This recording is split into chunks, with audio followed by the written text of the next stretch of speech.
دەمێتە باش و جەژنی نەورۆز لە ئێوەش و لە هەموو بینەرانی NRT پیرۆز بێ. هیوادارین کە نەورۆزێکی خۆش بێت لە لای هەموو لایەک.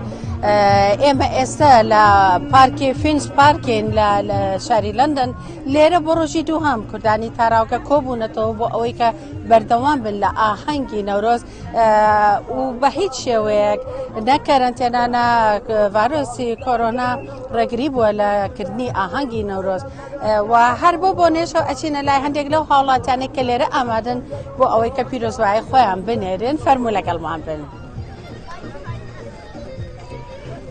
سڵاو لێبێ و نەورۆزی پیرۆز. نۆرۆزی تۆش پیرۆز بێ. نەورۆز لای تۆ مانای چییە؟ معنای نۆرۆز ساڵی تازەیە، یعنی ساڵێکی تازەیە بە new meanings، یعنی کە ئەڵێن نەورۆز لای تۆ خەڵک چی ئەکات؟ ئەڕۆن بە شاخ سەیرانەکەن، خواردنی کوردی دەخۆن، ئەڕۆن بە شاخ بەیەکەوە بن، یعنی ئامادەن بە هەموو شتێک. نەورۆزی پیرۆز. ئەچینە لای هاوڵاتێکی ترم کاتەوە باش. چاوەکانم ژیان خان. نەورۆزی پیرۆز بێ. لە بەڕێزیشان پیرۆز بێ. لای ئێوە لە غوربەتە ئاهەنگکردنی نەورۆز بە چۆنە بینین؟ ئێمە هەموو ساڵی ئاهەنگی خۆمانەکەین بۆ نەورۆز، بەڵام ئەم ساڵیش کۆرۆنا خۆتان نەزانن ئەم پەتای کۆرۆنایە شتەکانی وا لێ کردووە کە قورسی کردووە نەتوانین، بەڵام ئێمە هەر هەوڵمان ناوە کە کۆرۆنا نەمانوەستێنێ و ئاهەنگی خۆمان کردووە، بەڵام ڕەچاو ڕێنماییەکانمان کردووە، زۆر کەسمان کۆ نەکردوێتەوە، چەند خێزانێکین و هەمووشمان خۆمان تێست کردووە نێگەتیفین.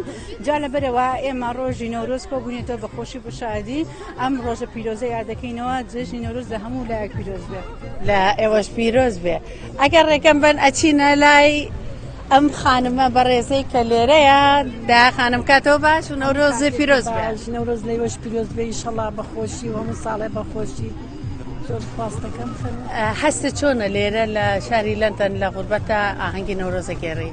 وڵای تر نەورۆز لە هەر شتێک بی دەبێت تام و چێژی خۆی هەیە و ئەبێت تۆش ئەو ڕێزە گەورەی لێ بگریت. لەبەرەوە ئێمە لە نەورۆزە عنی ڕۆژی نوێبوونەوە بە ژیان ئەبێت تۆ هەر ئامادەکاری بۆ بکەیت و خۆ دینکەیتەوە ئەو ڕۆژە نوێبوونەوەی لە ژیانی هەموو کەسێکە و خاستن بۆ بکرد. نەورۆزی پیرۆز بێ. لە تۆش پیرۆز بێ ئینشەڵا لە هەموو میلەتی کورد و لە هەموو لایەک بەخۆشی بێ ئینشەڵا. زۆر سپاس. ئەگەر هاوکارم لەگەڵ ما بێ هەندێک دیمەنە گێزینەوە و ئەچینە لای چەند هاوڵاتێکی تر. سڵاو لێبێ ئەم کاتەوە باش. چاو بەخێر بێ یاخوان. نەورۆزی پیرۆز لە بێ. ئێوەش پیرۆز بێ و لە هەموو گەلی کورد پیرۆز بێت. پێم بڵێ هەستی نەتەواتی چۆنە لە ناوچەکەی؟ بەڕاستی زۆر هەستێکی خۆشە. ئێمە هاتوین هەمومان کۆبوونێتەوە لێرە یادی نەورۆز پیرۆز دەکەین. هەستێکی زۆر خۆشە، هەم بۆنەکە بۆ مناڵەکانمان بۆ نەوەکانمان بمێنێتەوانێ. هیوادارم هەموو کاتێک کورد سەربەرز و سەربڵند بن و دەستخۆشی کەناڵەکەتان لێ یەکەم. هەموو کات پێشەنگ بووە لە هەموو بۆنەکانە هەموو چین و توێژەکانی بەسەر کردوتەوانێ.